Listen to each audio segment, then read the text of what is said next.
Assalamualaikum warahmatullahi wabarakatuh. Bismillah wa bihamdi wassalatu wassalamu ala rasulih wa ala alihi wa sahbihi. Allahumma salli ummat Muhammadin sallallahu alaihi wasallam, farij an ummat Muhammadin sallallahu alaihi wasallam, warham ummat Muhammadin sallallahu alaihi wasallam, waghfir li jami' ummati Muhammadin sallallahu alaihi wasallam, wanshur wahfadh wa ayyidna dhadal watan fil alamin bihaqqi Muhammadin sallallahu alaihi wasallam. Amma ba'du, kaum muslimin dan muslimat, para pencinta tanya jawab agama Islam yang dirahmati Allah Ta'ala dimanapun pun kami berada. Puji syukur pada Allah, malam ini kita jumpa lagi dalam acara yang pun kami tunggu-tunggu kehadirannya, tanya jawab agama Islam melalui radio Dakwah Hamzan Wadi dengan Facebook dan YouTube-nya, hingga bisa ketangkap sampai kota Makkah Mukarramah, sampai di Jepang sana, sampai di Korea, sampai Jayapura, sampai di Aceh sana, lebih-lebih yaitu di Malaysia dan Brunei serta Sarawak. Alhamdulillah.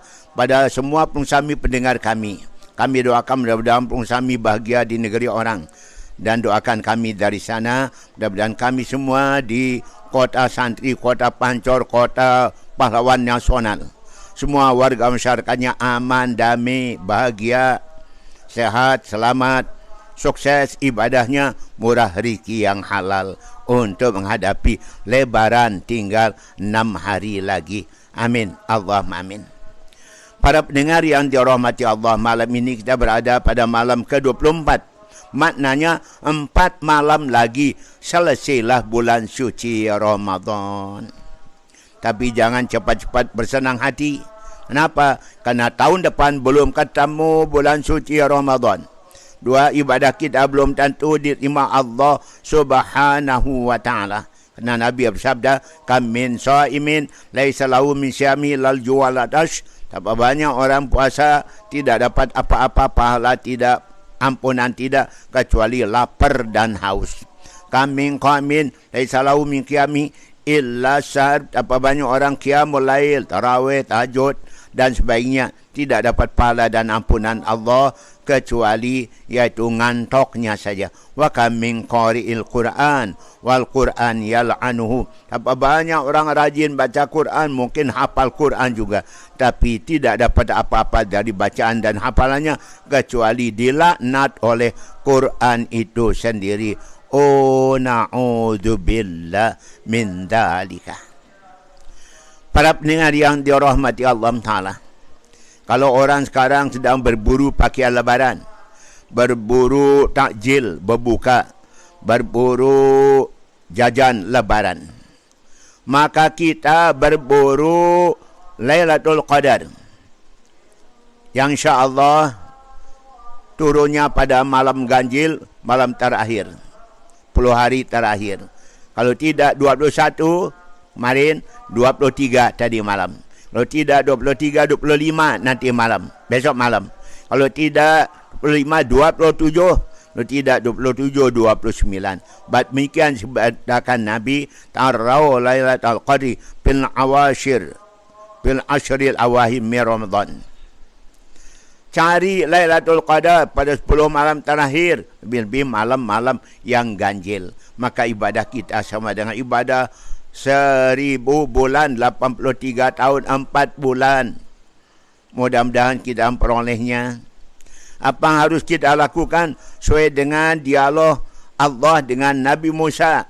Maka yang dapat Lailatul Qadar itu, kemuliaan Lailatul Qadar. Pertama, orang solat sunat di malam Al-Qadar. Yang kedua, orang-orang yang bersedekah. Yang orang-orang baca Quran. Orang-orang yang beristighfar, bertasbih, yang menghidupkan malam-malam Al-Qadar, mereka itulah mendapatkan kemuliaan Lailatul Qadar 1000 bulan. Karena itu dalam masa tinggal 6 malam, Bapak Ibu Saudara, mari dimanfaatkan maksimal ibadah kita pada malam yang 6 malam yang terakhir ini.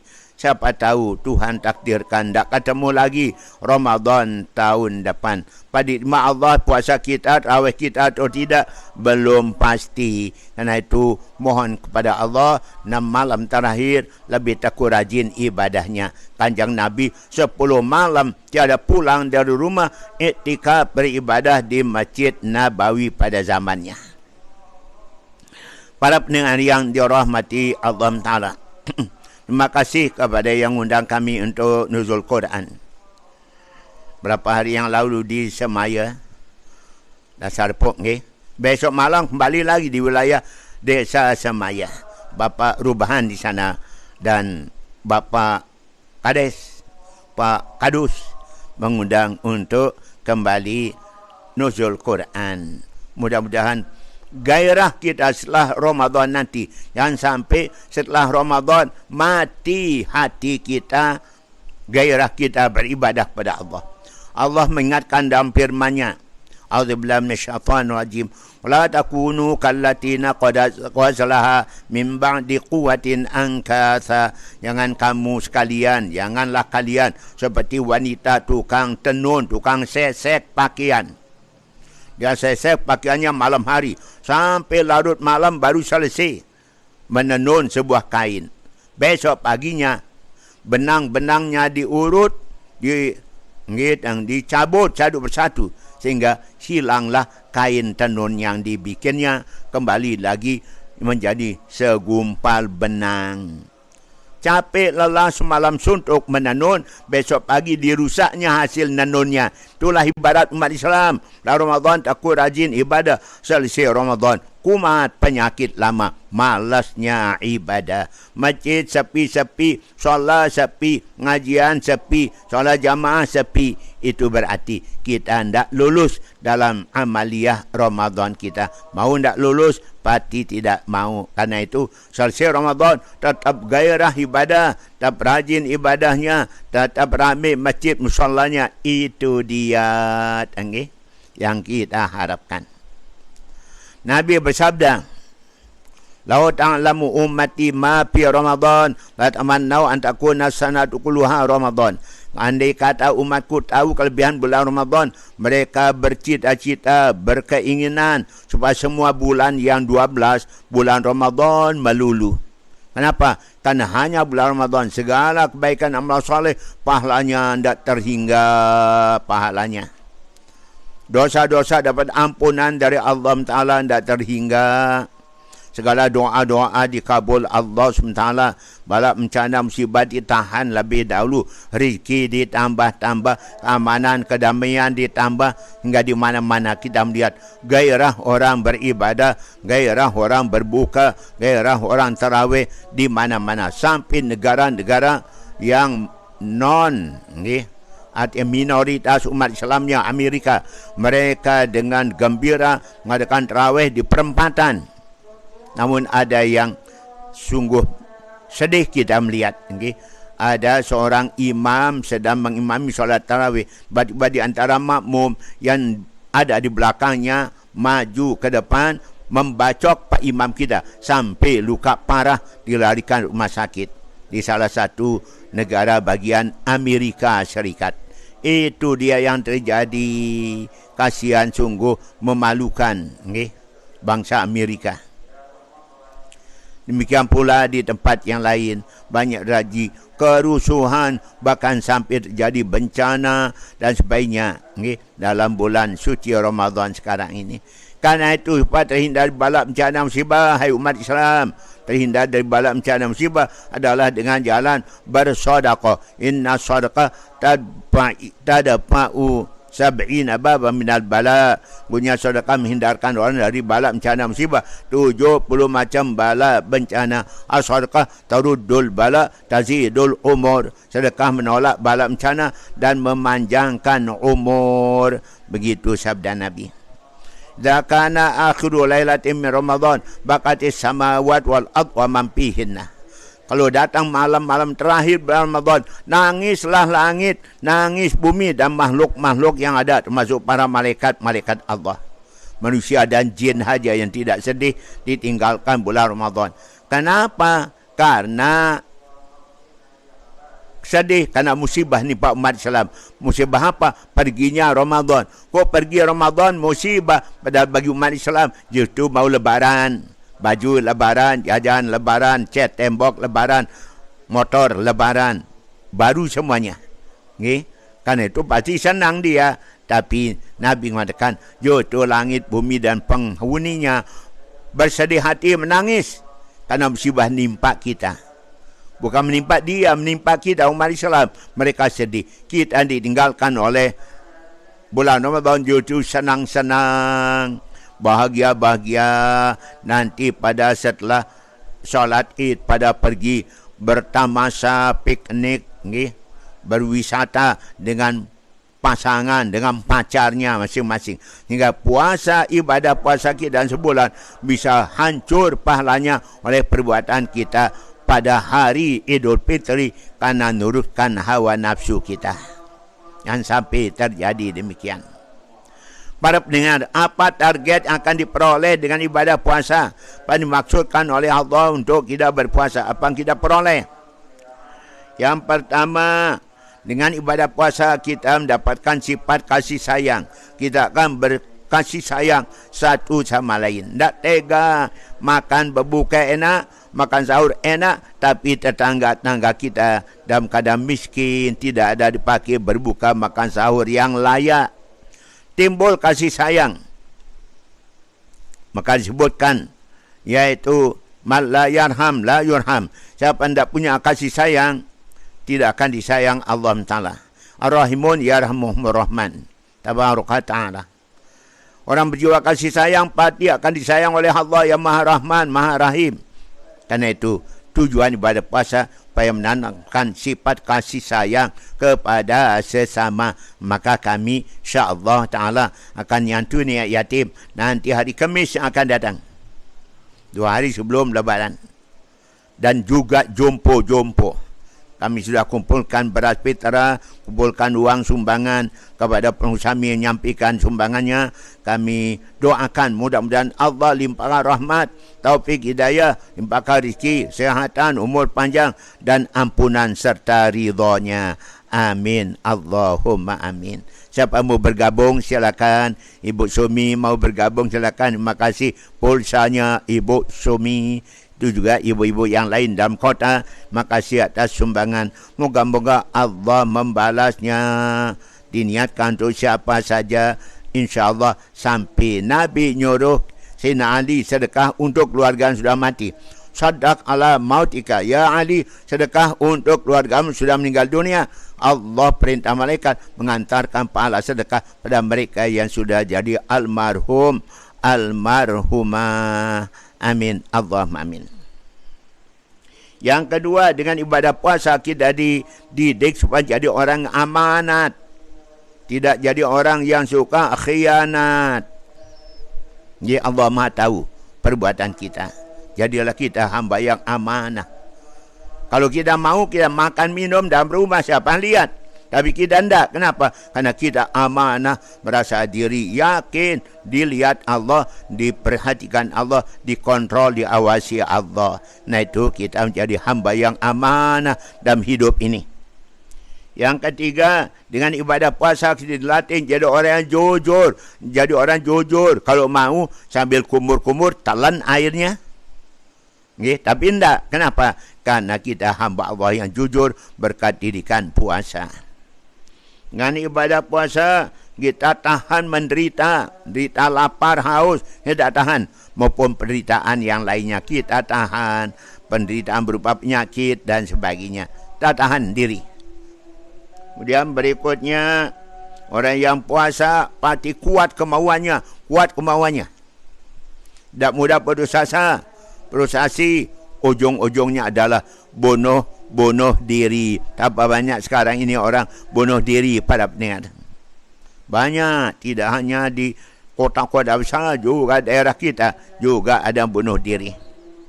Seperti kemarin kita lihat beritanya, yaitu di Lombok Utara, Lotara, KLU, ada seorang ibu bunuh diri. Coba, Kemudian dengan ibadah puasa kita dilatih jadi hamba yang tidak rakus, tidak serakah, tidak melak, tidak napi tanggih tang mau harta yang banyak-banyak walaupun dengan cara apapun, halal haram, yang penting jadi orang sugih. Karena Nabi mengatakan akan datang satu masa pada umatku, isi perut jadi Tuhan, harta benda uang jadi agama, orang kaya dianggap paling mulia orang, perempuan jadi kiblat. Ulaika syararu ummati, itulah umatku yang paling jahat, paling zalim, paling aniaya, paling jelek, yang prinsip hidupnya kayak demikian. Nauzubillah min dzalika. Dengan ibadah puasa kita dilatih jadi orang hemat, tidak loyar, tidak boros. Gimana kalau kita loyar, tidak punya apa-apa? Cobek-cobek tidak punya. Bagaimana kalau kita pelit, bahil, tidak ada tetangga, tidak ada teman sama senang kepada kita, tidak ada kawan, teman, tetangga mau baik sama kita. Jauh dari kawan dan teman. Jadi gitu yang paling baik, yang sedang-sedang, tidak loyat tapi tidak pelit, tidak boros tapi tidak bakhil. Kemudian berikutnya, kita menjadi hamba Allah yang bisa mengalahkan hawa nafsu.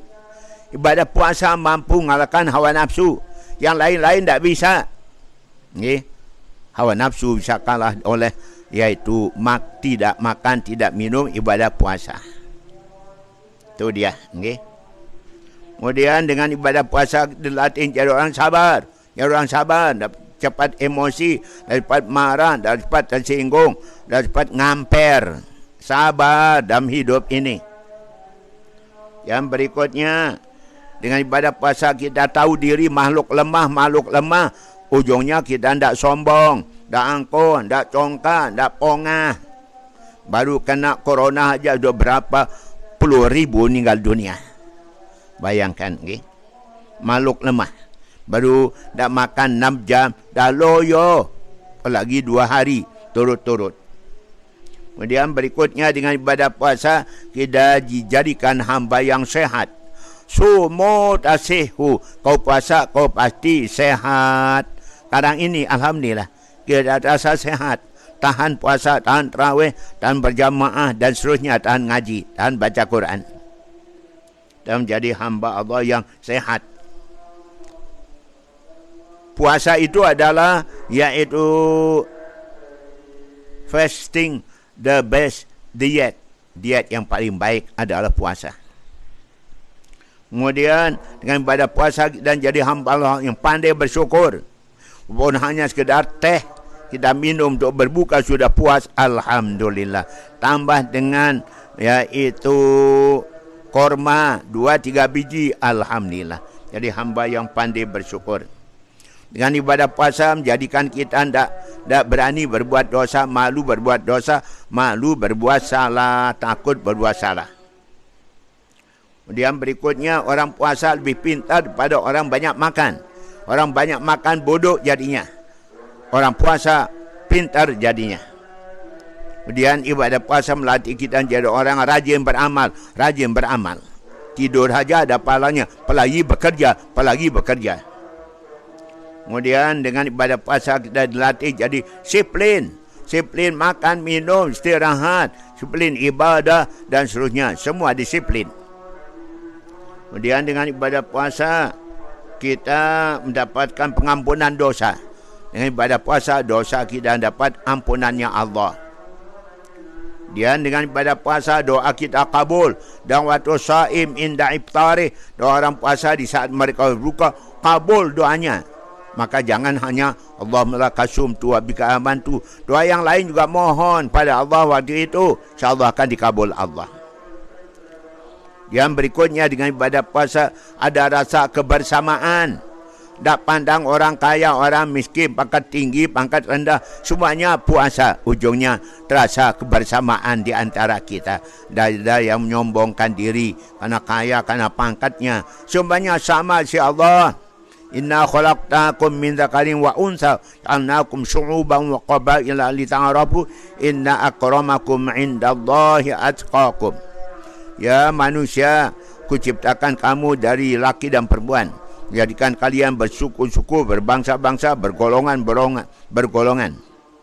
untuk kalian saling kenal mengenal, ujungnya saling tolong menolong, bantu membantu. Orang paling mulia dan kalian adalah yaitu orang-orang yang takwa. Tak ada beda orang Arab maupun non-Arab. Bedakannya adalah iman takwa. Itu dia. Okay? Dengan demikian kita merasakan kebersamaan. Tak ada beda satu sama lain. Yang berikutnya, orang yang puasa jadi orang penyantun, pemurah. Surga rumah orang murah, neraka rumah orang pahit. Orang-orang bakhil. Orang pelit, bakhil. Al-jannah darul askhia, wan nar darul bukhala. Surga rumah orang-orang pemurah, neraka rumah orang pelit-pelit. Anak yatim dekat rumahnya tidak pernah diingat-ingat. Orang miskin dekat rumahnya tidak pernah diingat. Orang pati itu sabda Nabi, bukan orang beriman. La yu'minu, tidak beriman. Orang-orang yang makan, tidur dengan perut kenyang, tangannya tidur dengan perut lapar, dia tahu. Tak pernah peduli anak yatim. Yang berikutnya, ibadah puasa bimbing kita menjadi ahli syurga. Wasaimin wasaimat adallahu lahum maghfiratan wa ajran azima. Orang laki yang puasa, orang perempuan yang puasa, Allah janjikan ampunan dan balasan besar, yaitu syurga. Kemudian terakhir kita sebutkan ibadah puasa adalah la'allakum tattaqun, la'allakum tashkurun, la'allahum yarsyudun. Dengan ibadah puasa kalian jadi hamba yang takwa. Ibadah puasa menjadikan kalian jadi hamba yang pandai bersyukur. Dengan ibadah puasa kalian menjadi orang-orang yang selalu dalam kebenaran. Jadi orang selalu dalam kebenaran kan makom kita, Nabi, Rasul dan orang tertentu. Jadi orang yang pandai bersyukur. Tidak semua umat Islam bisa bersyukur. Sedikit sekali orang pandai bersyukur. Maka paling kurang kita mengharapkan diri jadi orang-orang yang takwa. Apa ciri orang takwa? Tanda orang takwa. Pertama sebutkan dalam satu ayat, rangkaian ayat. Innahum kanu qabla dzalika muhsinin. Orang takwa itu adalah orang masa hidupnya banyak berbuat baik, berbuat jasa dengan ilmu, dengan harta, dengan tenaga.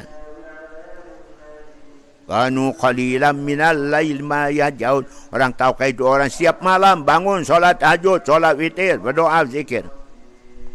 Bil ashari hum yastaghfirun. Mereka banyak istighfar, mohon ampun pada Allah. Sadar diri banyak dosa, banyak mohon ampun, istighfar. Kemudian berikutnya, wa fi amwalihim haqqun lisaili wal mahrum. Orang yang takwa itu adalah orang-orang yang di dalam hartanya ada bagian orang lain, fakir, miskin, yatim, piatu.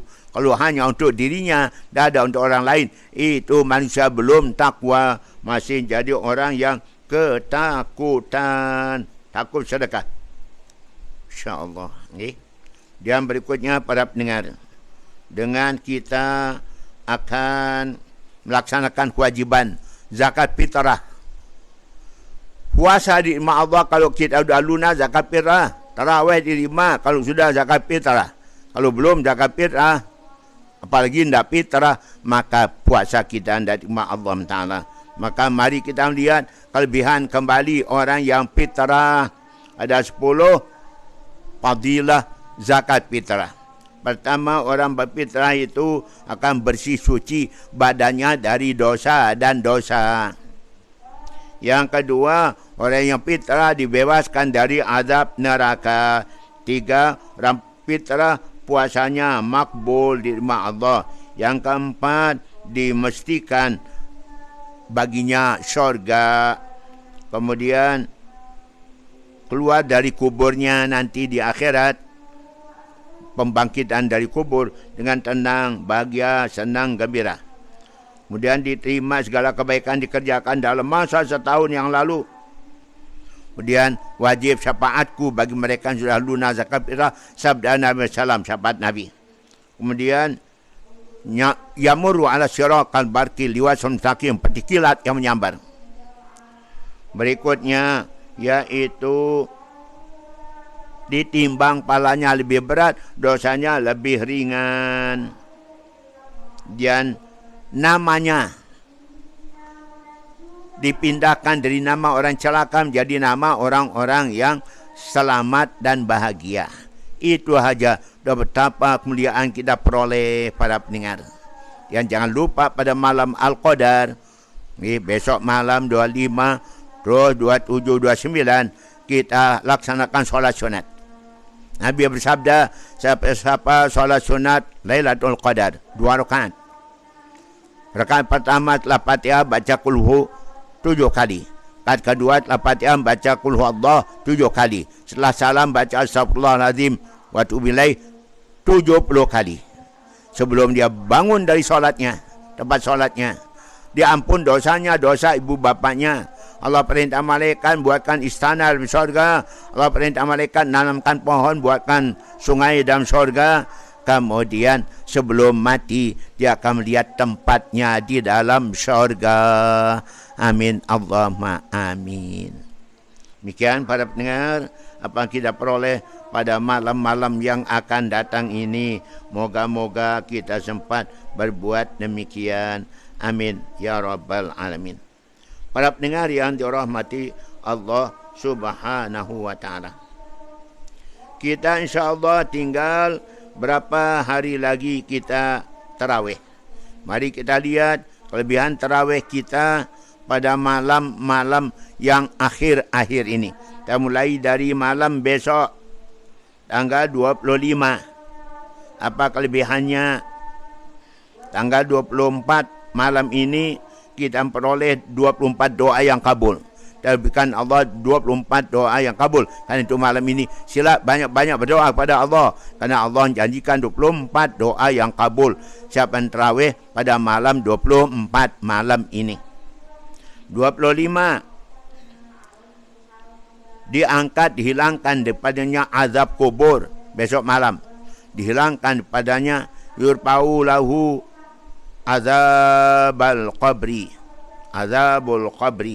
Dihilangkan daripadanya azab kubur. 26. Diangkat baginya pahala 40 tahun. Sawabu arba'ina aman. Pahala 40 tahun. Kita tarawih besok malam. Tanggal 26. Okay. Tanggal 27. Yamuru ala sirat kalbarki. Melewati sungai mustaqim. Pedikilat menyambar.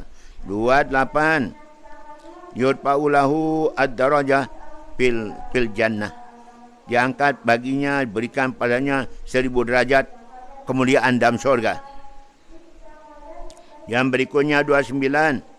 Dia dapat pahala 1000 haji mabrur, haji makbul. Tanggal 30 terakhir Allah berfirman, hai hambaku yang puasa, makanlah kalian daripada buah-buahan surga. Mandilah kalian dari sungai Salsabil. Minumlah kalian dari telaga Al-Kausar. Aku ini Tuhan kalian, kamu adalah hambaku. Tanda Allah ridha kepada kita.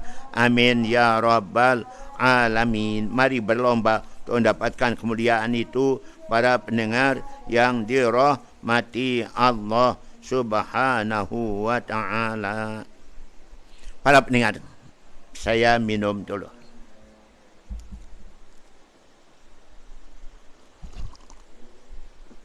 Alhamdulillah. Para pendengar, tadi kami menyampaikan yaitu khutbah di depan saudara kita yang ada di penjara. Kami sampaikan jawaban Nabi terhadap pertanyaan sahabat. Ya Rasulullah, dullani ala amalin yudkhilunil jannah wa yubaiduni anin nar. Allah tunjukkan kepadaku amalan bahkan saya berhak masuk surga dan jauh-jauh dari azab api neraka. Bapak M. Syafi'i mau, Pak Hanafi juga mau ya.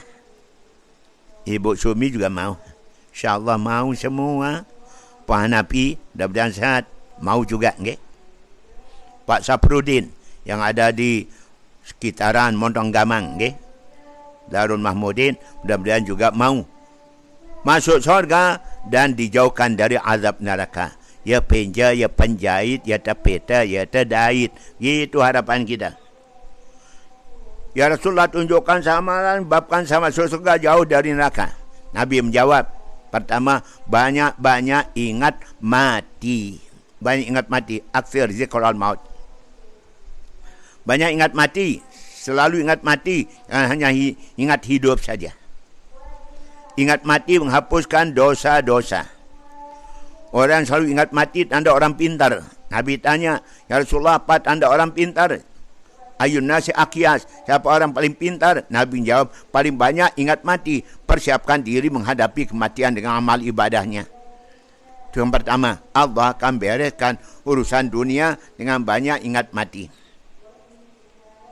Yang kedua, aksir salat alaiya. Mau selamat masuk surga, jauh neraka, perbanyak baca salawat padaku. Salawat yang kalian baca jadi penghapus dosa, hapuskan dosa kalian. Banyak dosa kita. Kemudian yang ketiga, hendaklah kalian banyak berdoa. Perbanyak membaca doa.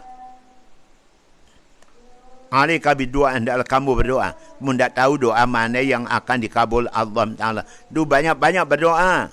Jangan abot berdoa, malas berdoa.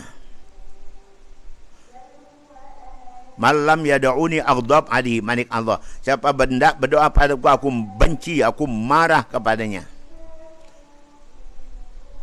Disuruh kita untuk berdoa, inna Allah yuhibbu an yus'al. Allah cinta pada orang-orang suka berdoa, benci pada orang yang tidak suka berdoa. Orang tidak suka berdoa sebut hamba Allah yang sombong kepada Allah. Dan alaika bisyukri, kalau mau selamat masuk surga, jauh dari neraka, dalam engkau suka menjadi orang syukri. Bapak M. Syukri, Dr. M. Syukri sama ibu. Makasih atas segala sumbangan tu. Kita nyantuin yatim besok hari Khamis. Tanggal iaitu 20 bulan April. Tanggal 1 Syawal. Tanggal 29 Syawal. Kita nyantu ni. 29. Hari Jumatnya 30. Kemudian hari Sabtu, tanggal 1 Syawal. Ada yang nanti lebaran hari Jumat. Kita insyaAllah nurut pemerintah, hasil ru'yah, maka akan kita lebaran pada hari Sabtu 22 April insyaAllah ta'ala. Kemudian sabda Nabi, apabila engkau bersyukur, nikmat Allah ku tambah-tambah kalian.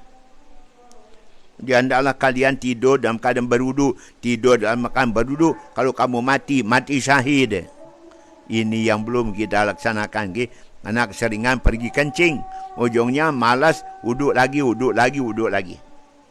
Kemudian waqir kabiral muslim warham saghir. Masuk surga, jauh neraka, hormati orang tua-tua, dan sayangi anak-anak muda. Kau bersamaku dalam surga.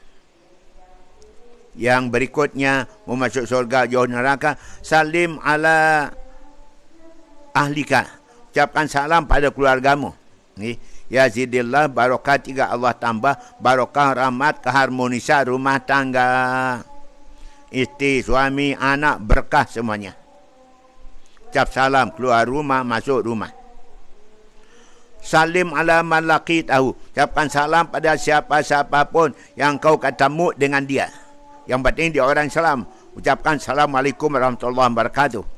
Maka akan bertambah-tambah kebaikan, pahala bagi orang ucap salam pada siapapun. Walaupun tak kenal dengan orang itu, tapi dianya orang Islam. Pakai jilbab, pakai songkok, insyaAllah dia orang Islam. Kemudian Allah ridha kepada hamba yang selalu muji Alhamdulillah. Selalu mengucap Alhamdulillah. Dalam mendapatkan nikmat sedikit, nikmat banyak.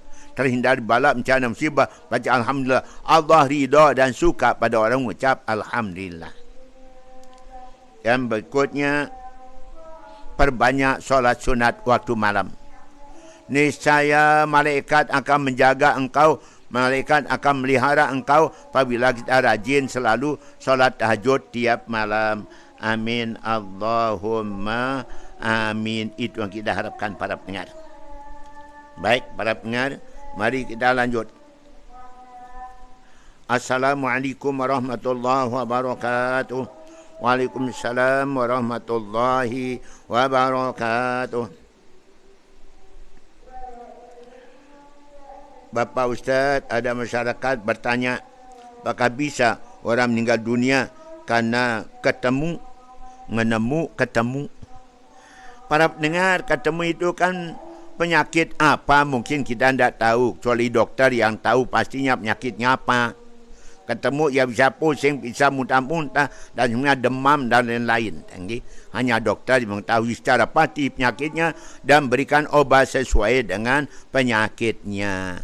Bisa orang meninggal dunia karena ketemu, tidak mustahil, bisa saja jalan itu, maka dia meninggal dunia. Ada yang meninggal dunia karena ketemu, katanya mungkin padahal itu adalah serangan jantung atau sesak napas dan lain sebagainya. Jadi tidak mustahil orang yang disebut ketemu meninggal dunia karena ketemunya. Karena penyakit apa, mungkin ginjal dan sebagainya. Apakah ada bubus orang yang ketemu? Sebetulnya bubus itu adalah obat. Obat bagi orang yang kena penyakit ketemu. Yang ketemu itu apa sebetulnya doktor yang tahu.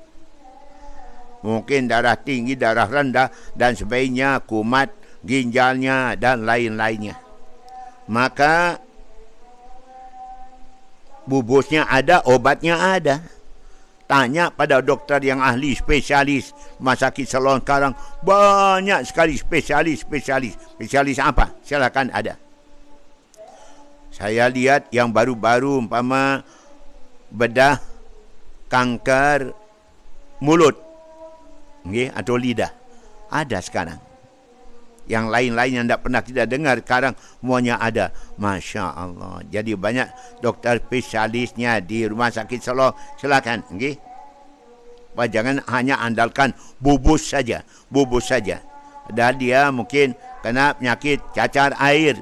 Hanya diobatin dengan bubus yang belum tentu sembuh.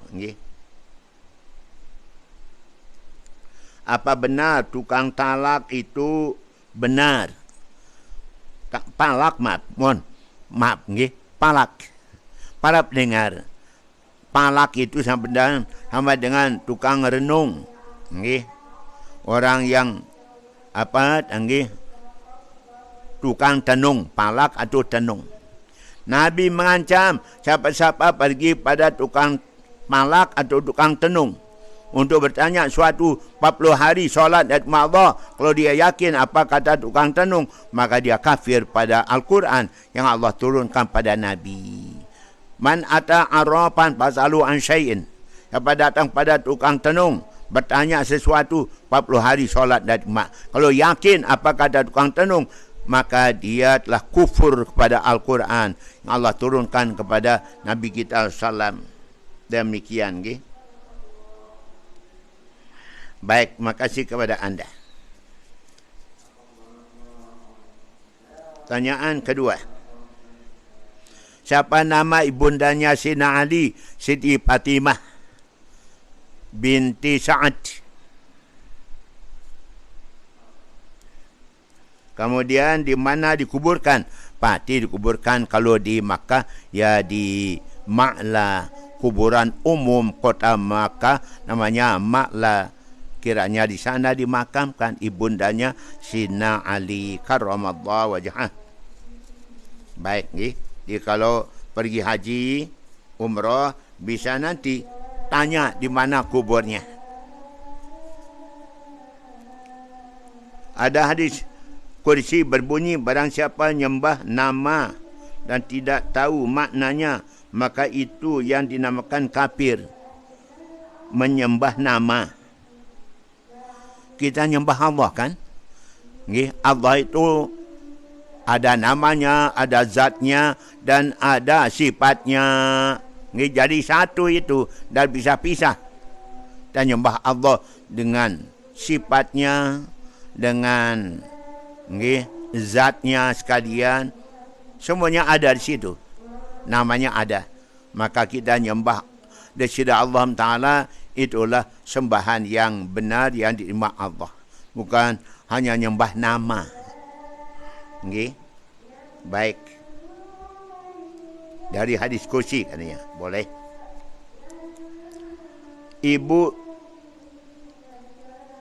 Ibu laki-laki bermimpi. Seorang ibu, okey, bermimpi ketemu Al-Maghfurullah Maulana Syekh dan menitipkan seorang perempuan untuk dijaga sebagai menantunya yang akan dijodohkan nanti. Atau disandingkan bersama anak dari ibu yang mimpi. Bagaimana menurut Ustaz yang namanya mimpi? Mimpi yang indah dari Allah, mimpi yang jelek-jelek nakutin dari syaitan. Tapi kan tidak ada kenyataannya. Tidak punya anak yang dipelihara, anak perempuan, nanti jodohkan. Maknanya kira-kira anak kita laki-laki dijodohkan oleh wanita-wanita yang baik-baik, yang solihat-solihat, wanita-wanita yang taat ibadatnya, gitu kiranya nggih tujuannya. Silakan dinikahkan nggih. Baik pada anda. Terima kasih. Assalamualaikum warahmatullahi wabarakatuh. Waalaikumsalam warahmatullahi wabarakatuh. Sebelumnya saya minta maaf yang sebesar-besarnya apabila dalam tanyaan ini nanti menyinggung perasaan. InsyaAllah tidak singgung, okay? Apa sebabnya solat subuh 2 rakaat, solat zuhur 4 rakaat, solat asar 4 rakaat, solat maghrib 3, solat isya 4? Ada satu contoh, ada orang sakit pergi berobat ke dokter spesialis, bikinkan resep. Obatnya 5 macam. Satu obat diminum 2 kali sehari. Setelah makan, ada obat dimakan 1 kali sehari setelah makan. Ada obat yang diminum iaitu 4 kali, okay? Diminum 4 kali iaitu 2-2. Ada yang 1 kali 3, 1 kali 4 bahkan. Itu diminum oleh si pasien yang minta obat dari dokter spesialis. Apakah nanti pasien ini bertanya sama dokter, Pak Dokter, kenapa ada obat yang saya dikasih 1 kali 1, 1 kali 2, 2 kali 2, 3 kali 1. Kenapa dikasih begitu? Pasti dokternya mengatakan cerewet jadi pasien. Aku lebih tahu, makan saja menurut resep yang ku bikinkan. Gitu katanya, cerewet betul jadi hamba Allah. Kenapa solat wajib 5 waktu, kenapa zuhur 4 rakaat, asar 4 rakaat dan sebagainya. Bukan yang perlu ditanya, demikian itu.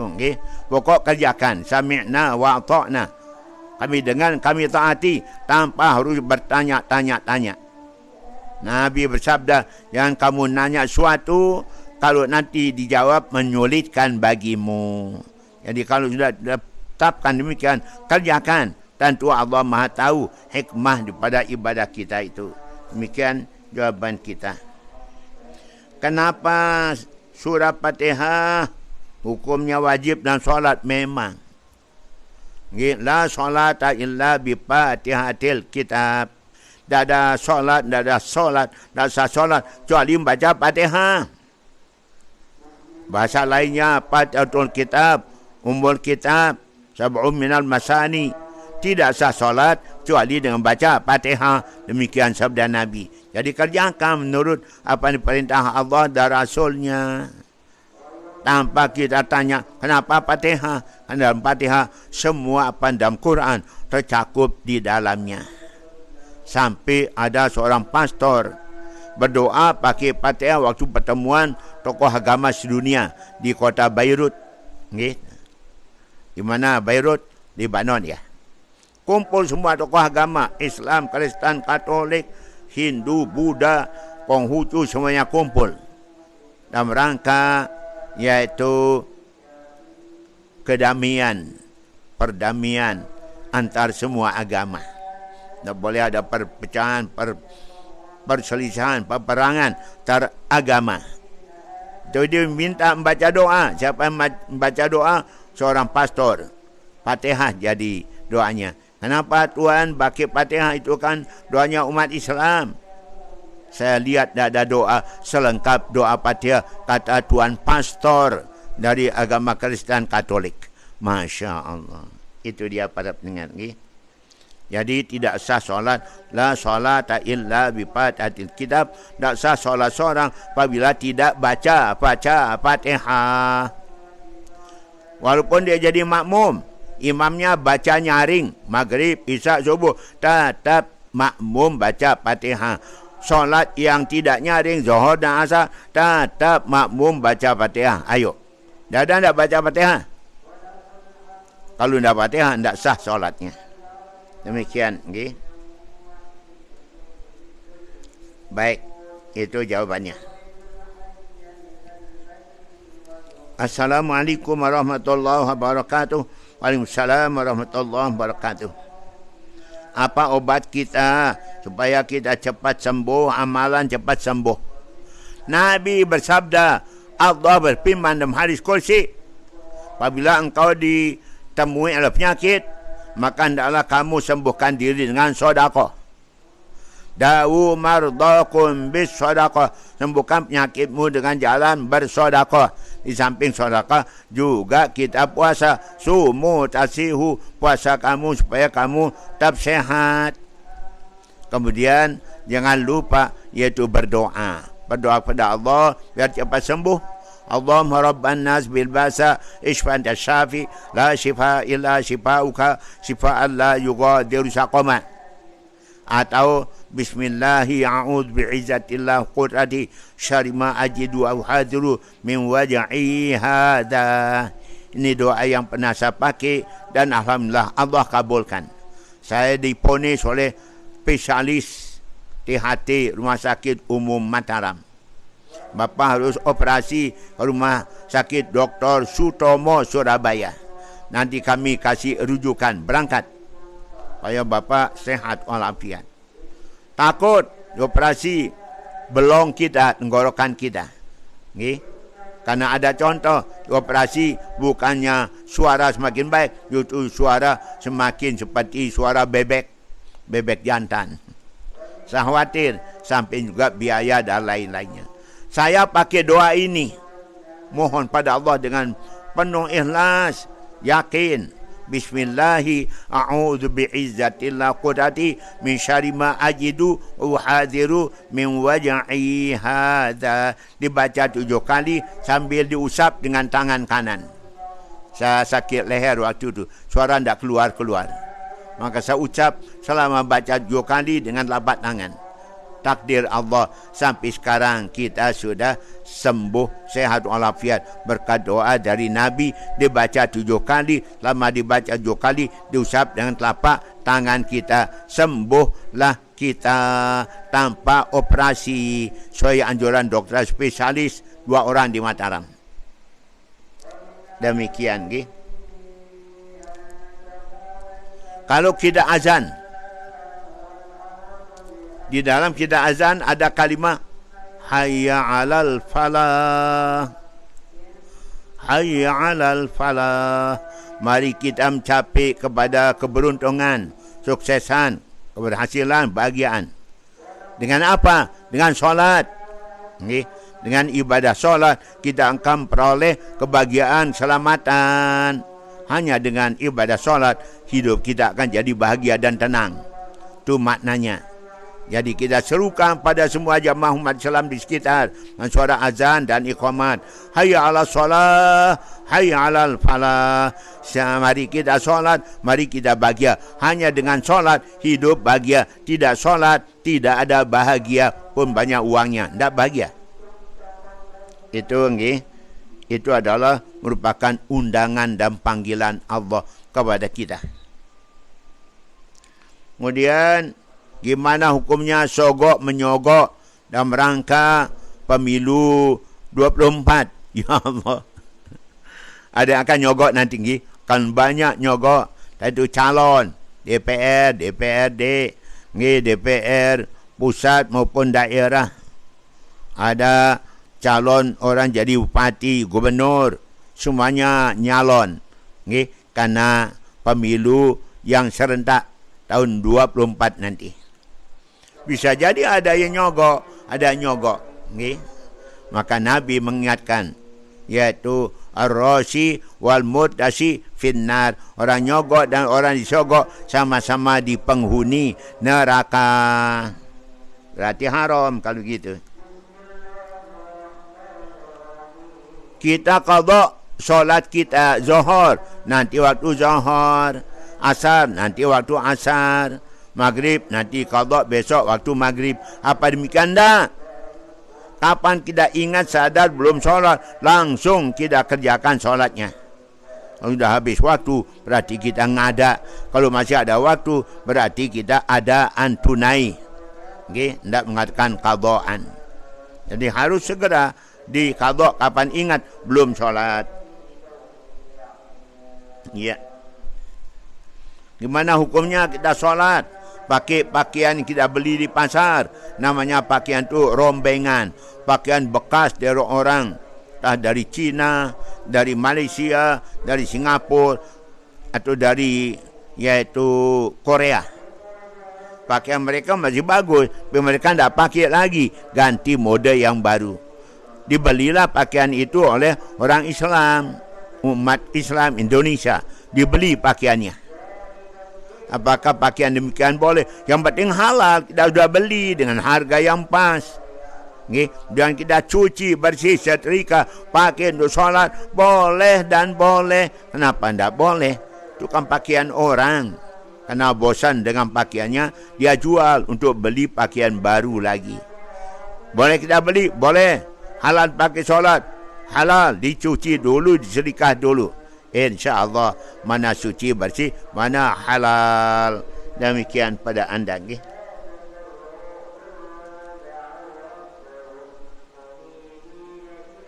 Pada apakah waktu kita solat sunat tasbih?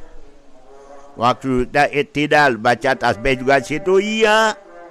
Sami Allahu liman hamidah. Rabbana lakal hamdu anallahu alhamdulillah wala ilaha illallah wallahu akbar 10 kali waktu iktidal. Baru kita sujud. Dan sujud baca 10. Duduk antara dua sujud baca 10 tasbih.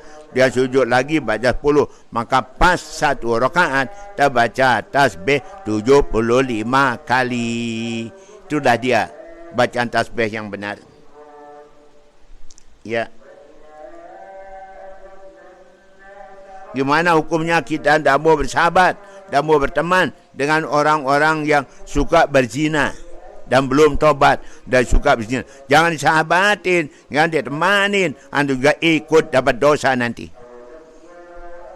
Iyakum wa qarina su, Nabi itu orang jauhkan daripada bersahabat orang-orang jahat, orang fasik.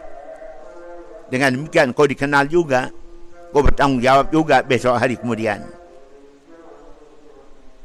Kemudian ada seorang suami berhutang sama istrinya. Apakah suami wajib bayar hutangnya? Wajib bayar hutang. Kan berhutang walaupun pada istri. Nah, pernyataannya akadnya berhutang. Saya berhutang dulu uangmu yang kamu tabung. Saya pakai dulu untuk perluan yang sangat mendesak. Dia pinjam uangnya, kembalikan nanti kalau sudah ada. Okay.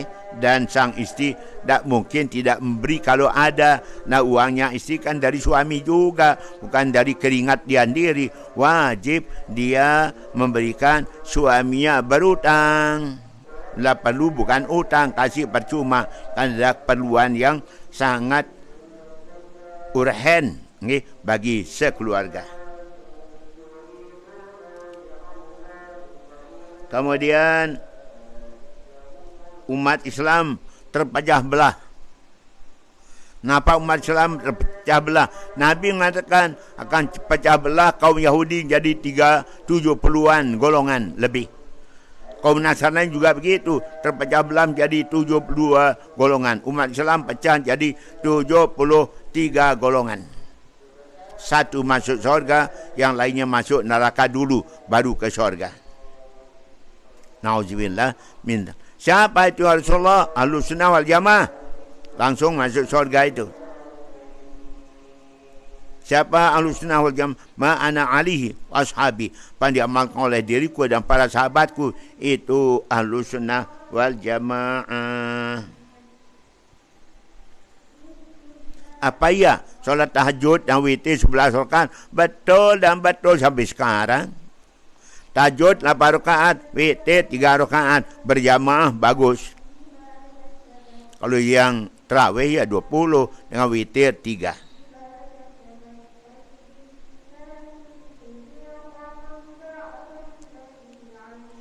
Imam langsung baca ayat. Tak ada jarak antara ayat dengan Fatihahnya.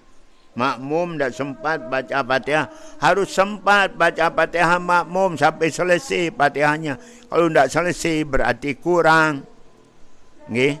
Karena itu boleh kita baca Fatihah makmum di saat imam sedang baca ayat. Jangan sampai Fatihah kita tak selesai, tak tutup, tak tuntas. Sudah ruku. Berarti kita kurang syarat rukun solat kita baca Fatihah. Jangan sampai terjadi. Kita sedang solat, tiba-tiba kita keluar sedikit.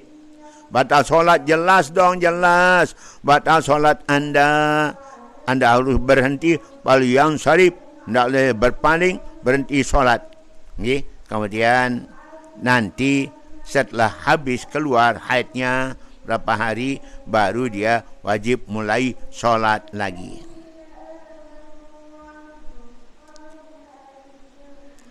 Apa yang kita dianjurkan? Assalamualaikum warahmatullahi wabarakatuh. Allahumma inni as'aluka ridhaka wal jannah wa a'udzubika. Assalamualaikum warahmatullahi wabarakatuh. Wa a'udzubika min sakhatika wan nar. Betul. Lalu dianjurkan, diamalkan oleh orang yang solat. Menghadap ke kanan. Assalamualaikum warahmatullahi wabarakatuh. Allahumma inni as'aluka ridhaka wal jannah. Assalamualaikum warahmatullahi wabarakatuh. Maka kita baca a'udzubika. Allahumma inni as'aluka wa a'udzubika min sakhatika nar, ke kiri. Itu dianjurkan. Okay? Nah, doa dalam solat, doa yang paling kabul. Oh, yang paling kabul. Demikian. Kemudian, boleh tak kita qadha qabliyah setelah padu? Nabi pernah mengqadha solat sunat subuh. Qabliyah subuh, Nabi qadha. Nabi mengatakan, aku tadi sakit kelolosan. Tak sempat solat sunat fajar. Sudah waktunya untuk solat padu subuh. Maka Nabi tak sempat. Setelah solat padu subuh, Nabi kerjakan solat sunatnya, solat sunat fajar. Solat sunat fajar khairun minad dunia wa ma fiha. Lebih baik solat sunat fajar pada dunia dan segala isinya, menunjukkan paling besar pahalanya. Kan itu Nabi mengatakan, tarku raka'atil fajri makruhun. Meninggalkan solat sunat fajar adalah perbuatan makruh, dah boleh tinggalkan. Maka boleh diqadha kalau terlambat, kalau lupa. Diqadha setelah solat padu subuh. Ya.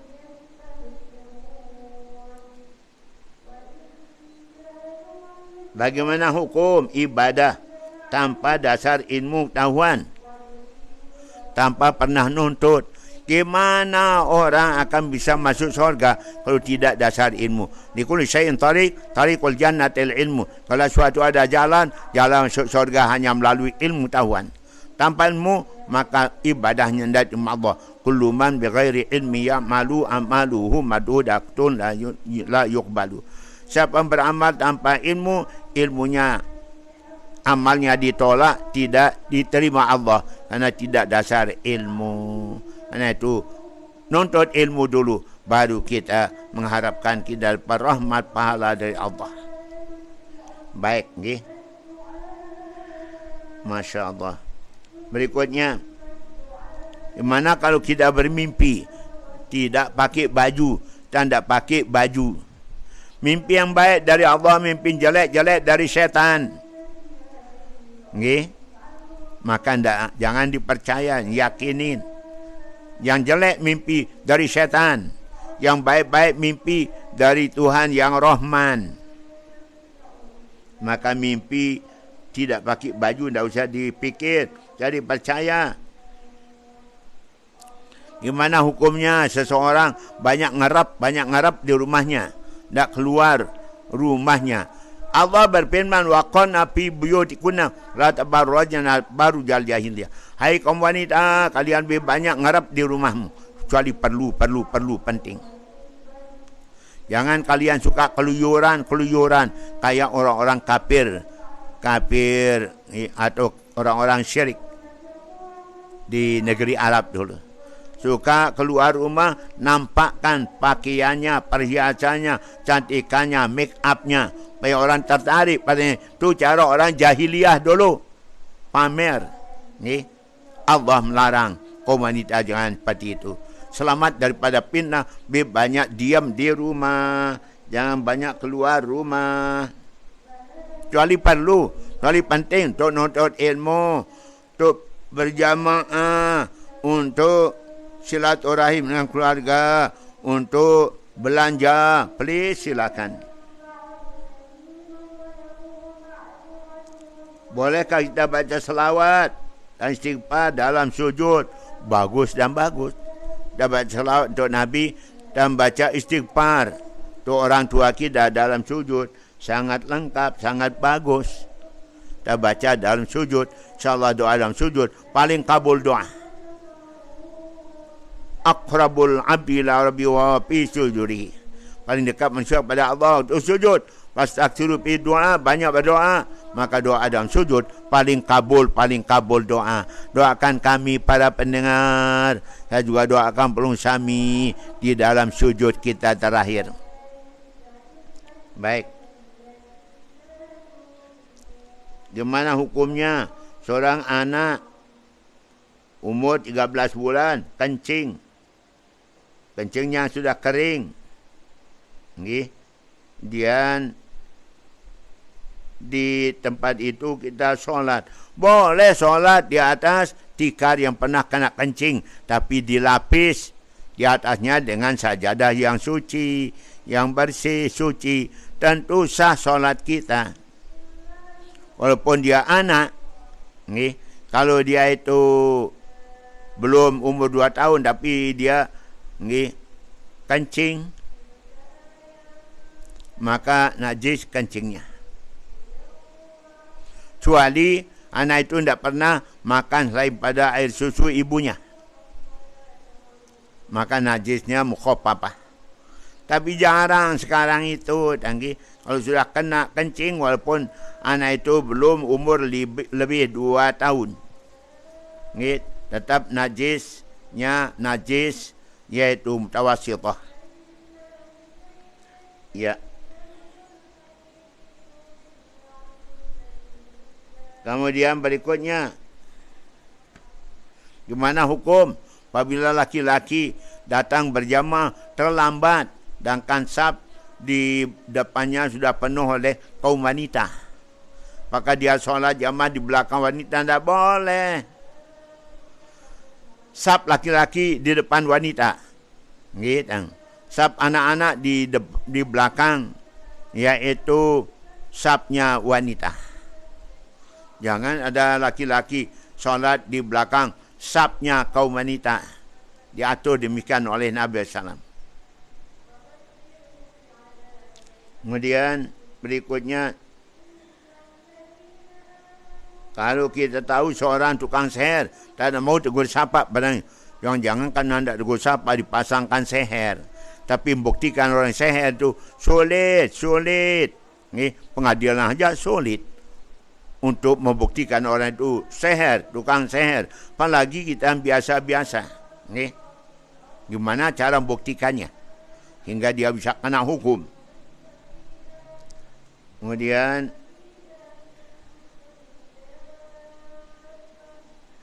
ada kawan kawin, walinya ada lobar,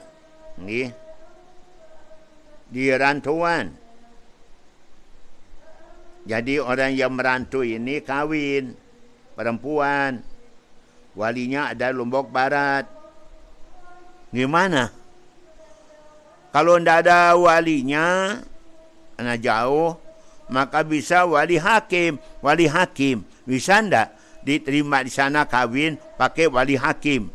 Jangan tunjuk-tunjuk teman, kamu jadi waliku.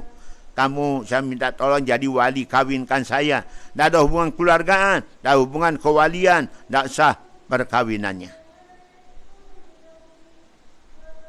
Ya. Gimana hukumnya? Orang pegang Quran dalam keadaan men, tapi dia pakai lapis. Walaupun pakai lapis, tak boleh wanita haid pegang Quran.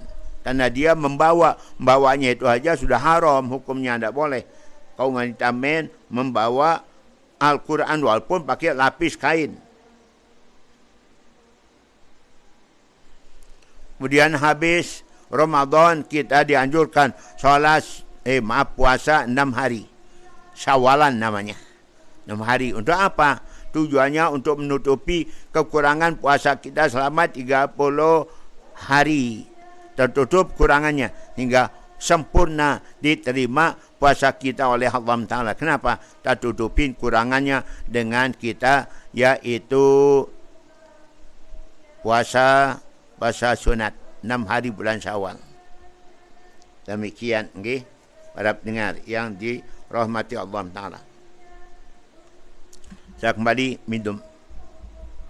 Bismillah.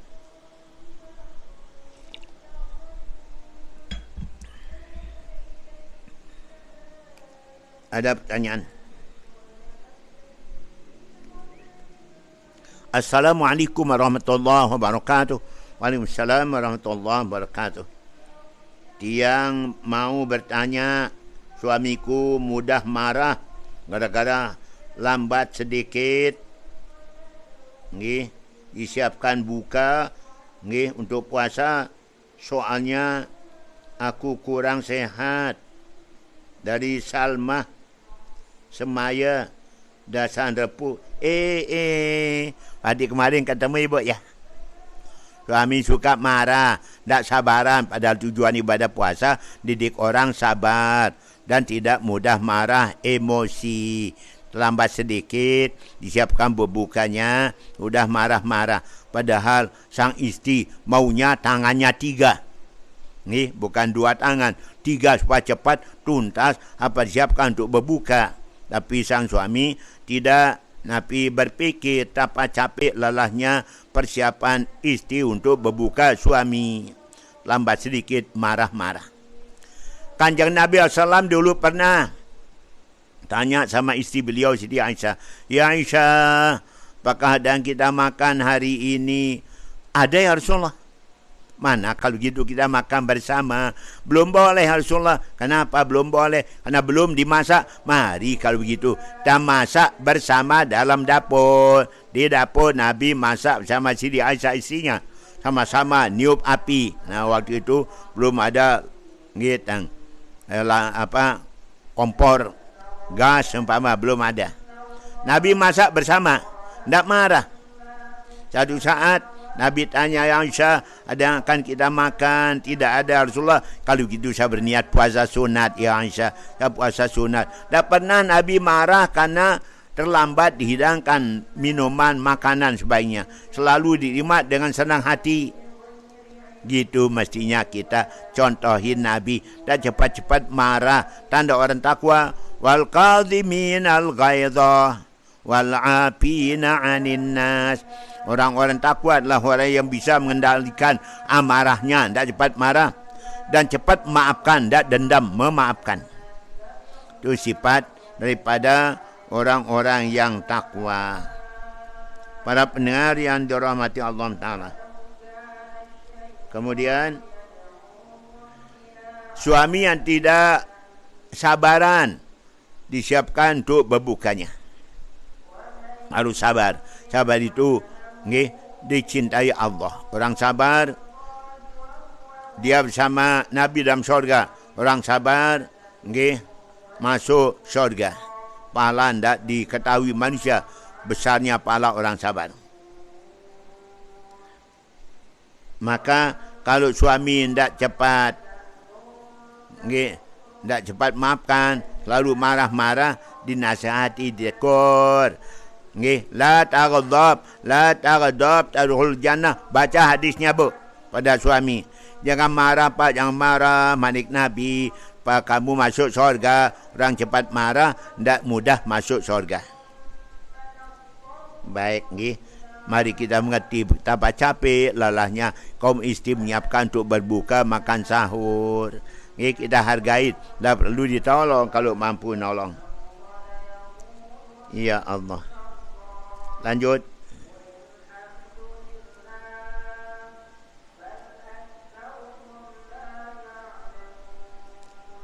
Pak Ustaz, yang nak mau nanya, bolehkah kita ngasih anak yatim pakai zakat uang bercampur?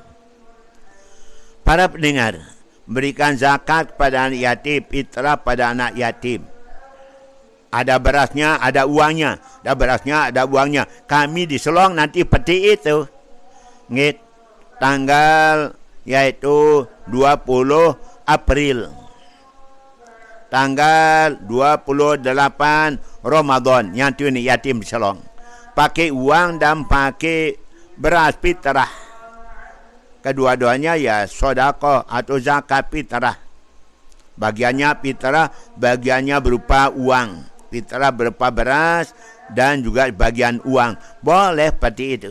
Yang penting orang berfitrah sudah berniat ini fitrahnya, ini fitrahnya. Disalurkan melalui suang keluarga yatim piatu, nanti kumpulkan anak yatim.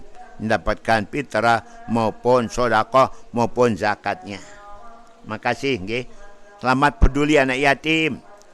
Tentu sebagian kita bagikan pada keluarga famili kerabat, tapi jangan lupa anak yatim di sebelah rumah, di dekat rumah, di RT kita. RT paling baik, RW paling baik, anak yatim perhatikan. Kami selalu dapatkan banyak bantuan dari Bapak Ibu Kepala Lingkungan Dasang Gandor. Dan juga yaitu dari siapa lagi? Yang lain-lainnya. Mudah-mudahan lingkungan di tempat kita juga ikut peduli. Masa orang jauh peduli, kita ada yang punya kampung kurang peduli anak yatim yang ada. Itulah tujuan kita dipilih untuk jadi kepala lingkungan, supaya kita perhatian pada orang miskin, jompo, anak yatim. Amin. Allahumma amin. Dah lanjut.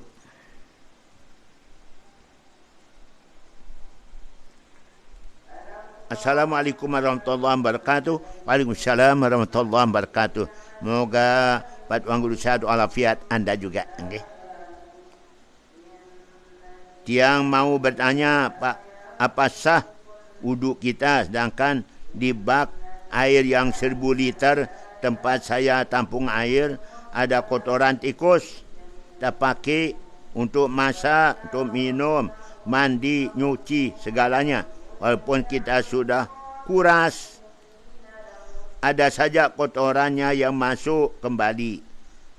Masak terus setiap hari kita kuras air bak jeding yang gitu besarnya. Pakai airnya suci. Kalau tidak berubah airnya tetap suci, kalau lebih 2 kolah itu. Nggih, jedingnya anak kolam, petinya anak kolam, saking banyak isinya 1000 liter, sedangkan 2 kolah itu hanya 200 liter. Maka tentu boleh pakai mandi, pakai berudu, pakai masak airnya, tanggi. Yang penting tidak berubah oleh kotoran jatuh, tetap suci karena lebih 2 kolah. Nggih. Ya, dikeluarkanlah kotorannya itu pakai tangan. Tetap tidak ada pengaruhnya karena airnya lebih 2 kolah. 1000 liter berarti berapa kolah itu? Bisa jadi 5 kolah. Mohon maaf. Betul, nggih. 5 kolah. Atau 10 kolah. Itu isinya. Tetap suci kalau tidak berubah. Boleh pakai mandi, mencuci, bahkan memasak juga boleh. Baik. Lanjut.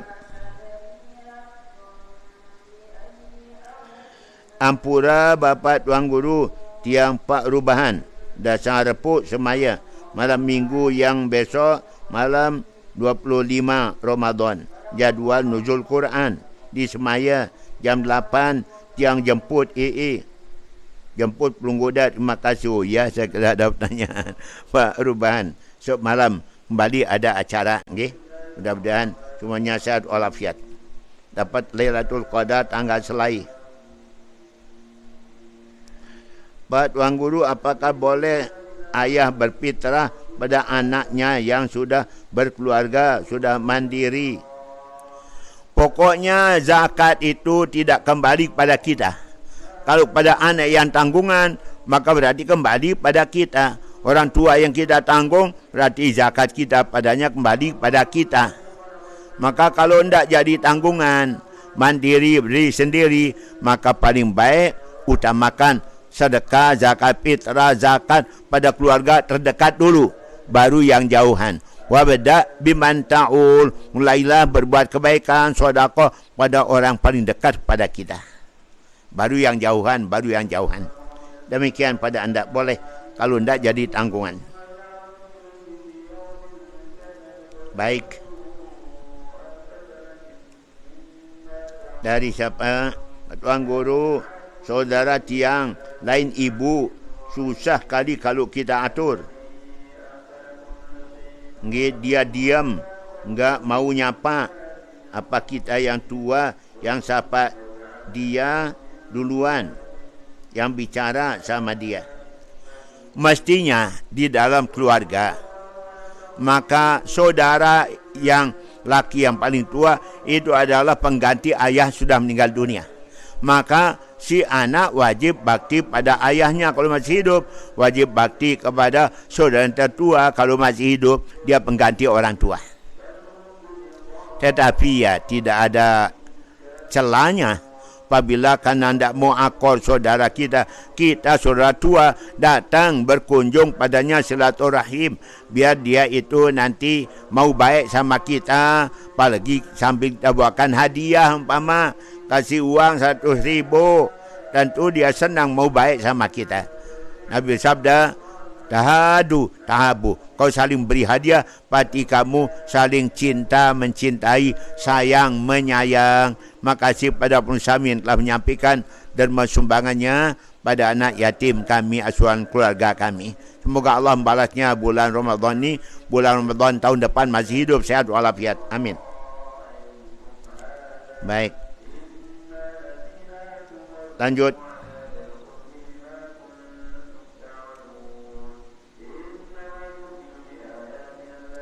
Dari siapa?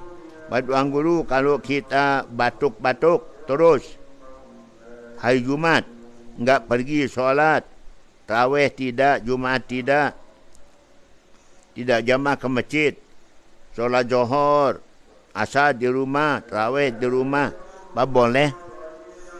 Para pendengar, boleh tentunya, karena sakit tak bisa ke masjid jamaah, karena sakit tak bisa Jumatan ke masjid, karena sakit tidak bisa tapi tarawih di masjid, semuanya karena alasan sakit. Boleh, halangan berjamaah adalah sakit. Okay? Baik, jadi betul-betul sakit, tunggu sakit. Kalau kita uzur tidak hadir, tetap pahala kita seperti pahala hadir jamaah setiap hari. Kalau karena sakit tidak bisa hadir. Itu kemuliaan orang yang sabar sakit, pahalanya tidak berkurang walaupun dia tidak pergi jamaah. Selama dia sehat, dia berjamaah. Selama dia sehat, dia pergi ngaji. Nanti sakit, tidak bisa jamaah, tidak bisa ngaji, tetap pahalanya dituliskan oleh malaikat. Amin.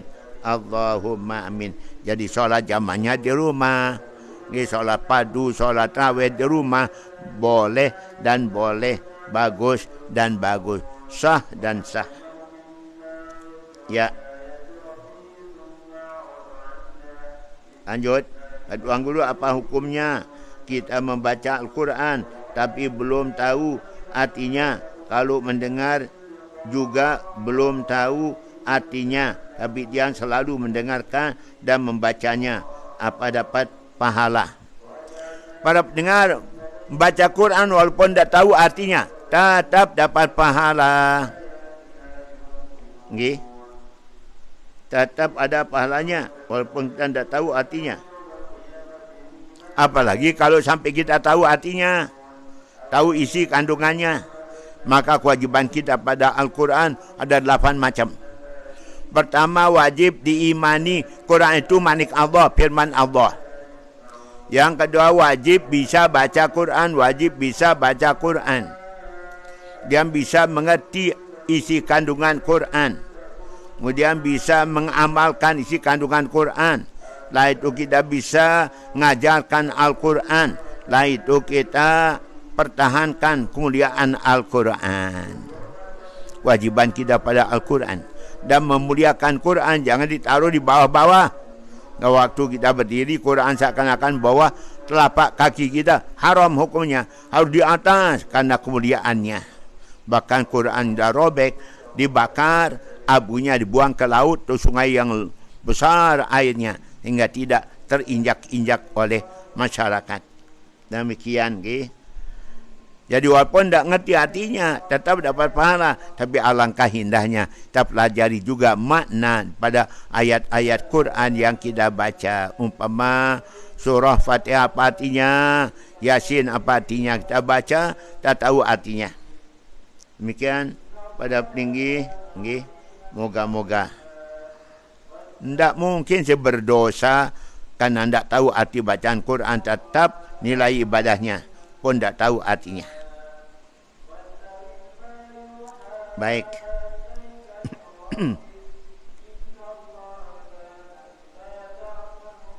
Tuan Guru, kita sudah rujuk sama isi kita, tapi dia sudah kahwin lagi. Apa di pengadilan dia?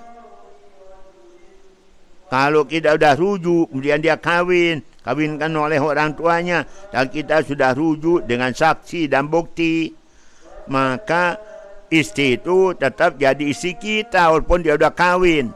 Wajib dipasah, wajib batalkan perkawinannya, wajib kembali pada suami yang pertama.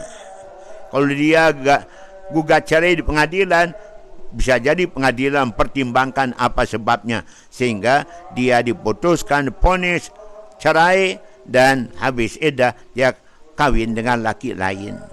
Demikian, okay? Karena itu harus diperjelas benar tidak sudah diujuk pada masa iddah raja'i. Siapa saksinya? Dan nanti kalau kita keberatan di pengadilan, ada saksi yang berani disumpah dengan nama Allah sehingga diceraikan, dipasah perkawinannya, dia harus kembali kepada suami yang pertama.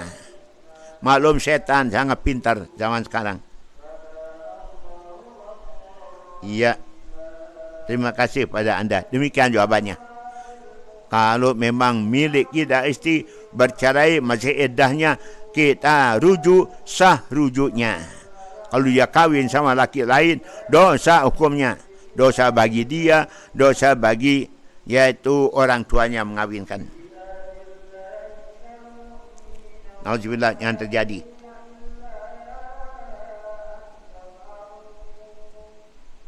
Tuan Guru, apa boleh kita baca doa ini yang Tian dapat dari Tuan Guru Bajang? Dia akan membaca doa. Apa ya? Kalimatnya kunu ma'allah. Allahumma apina min balai dunia wa azabil akhirah. Ya, doa yang mohon pada Allah supaya kita selamat dunia akhirat. Allahumma afina min kulli balai dunia wa azabil akhirah, syarri dunia wa syarri akhirah, ghafarallahu lana wa lahum birahmatika ya arhamar rahimin. Itu sempurnanya doa itu. Itu sempurnanya doa. Nggih. Jadi ini belum sempurna ini doa. Perlu disempurnakan doanya. Nggih.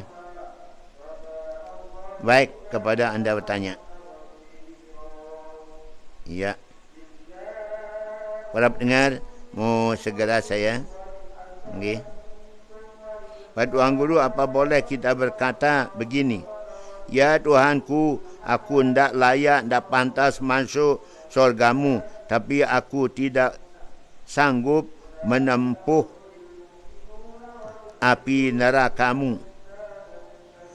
Ini kan kalimah disampaikan oleh Abu Nawas ini. Sebelum wafat dia sudah ada catatan doanya di bawah bantalnya. Meninggal dunia dibaca oleh masyarakat. Itu yang sering dibaca. Ilahi lastulil firdausi ahlan wala aqwa ala naril jahimi. Ya Allah, ya Tuhanku, aku tidak pantas menjadi penghuni surga Firdausmu. Dan aku tidak kuasa, tidak kuat untuk disiksa dalam api neraka. Masuk surga tidak pantas, masuk neraka tidak kuat. Okay? Kalau gitu apa? Habli taubatan waqfir dunubi. Beri aku kesempatan bertobat dan ku ampuni dosaku, ya Allah. Okay? Kau maha pengampun segala doa-doa. Itu boleh, bagus. Bu Nawas. Okay? Dan semua orang memakainya doa ini. Boleh. Demikian. Okay? Kemudian ada teman yang dengar di speaker begini, Pak Tuan Guru. Oh, peti itu. Iya.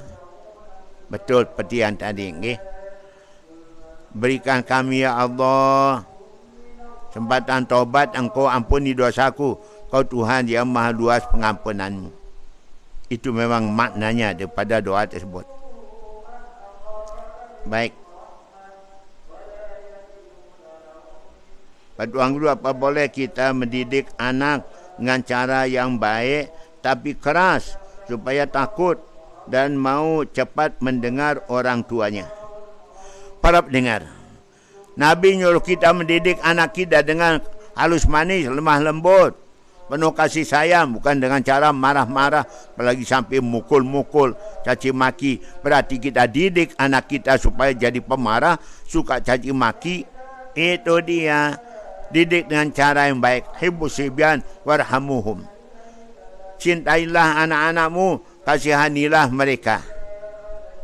Apabila engkau berjanji padanya harus ditunaikan, bayar janjinya. Begitu dia yang sabda Nabi SAW. Jadi mendidik dengan penuh kasih sayang. Okay? Nabi mengatakan, malam yarham la yurham. Siapa tidak sayang pada anaknya, tidak disayang Allah sementara. Jadi kasih sayang kita kepada anak kita, jangan dilatih, diajar dengan kekerasan. Jangan bersifat seperti itu nanti. Demikian pada anda. Ya.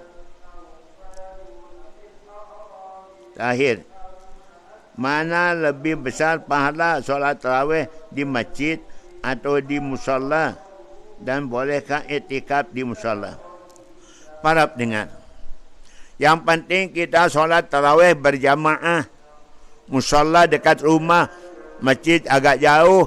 Kalau kita tinggalkan musalla berarti putung pahala amal jariah mereka membangun musalla itu.